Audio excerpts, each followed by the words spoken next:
Australia's data center lobby group keeps saying that data centers in Australia are already offsetting 70% of their energy consumption with renewables. This claim is just not true. The logic behind this claim is that by making renewables come online through their action somehow, coal and gas that generates more on the grid is somehow offset or neutralized because they also brought some renewables online. There's two different ways they claim this. They buy certificates from like these sort of older projects. Look, we've offset our emissions. These are basically widely considered to be ridiculous. And that is 1/3 or half of the Data Centers Australia claim that they're offsetting 70% of their emissions. The other half comes from what are known as power purchasing agreements. So basically they'll do a contract with like a wind farm or a solar farm before it's built, or hypothetically before it's built, and then say, well, look, because we did that power purchasing deal,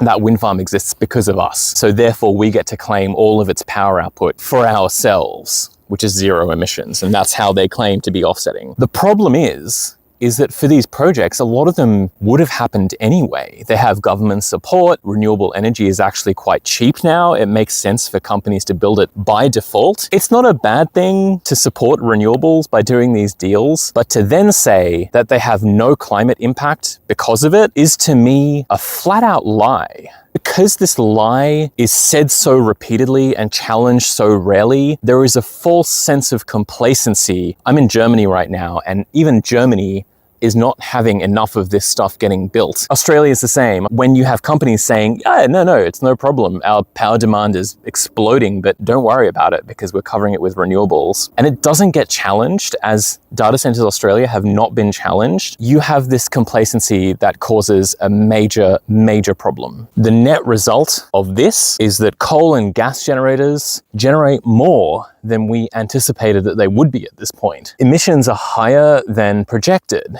That is why groups like the Climate Change Authority and Australia's Department of Environment are saying, well, actually, it's going to be harder to hit climate goals. At an even more basic level, the pollution that's pumped out of coal and gas power stations does immediate damage. My God, this summer, you can see that everywhere you are. You can certainly see it where I am in Europe right now. So you can see the dynamic of how greenwashing helps fossil fuel companies and it helps tech companies at the same time. I hope you also have an idea of why it's so dangerous, because people believe it, or they don't question it as much as they should.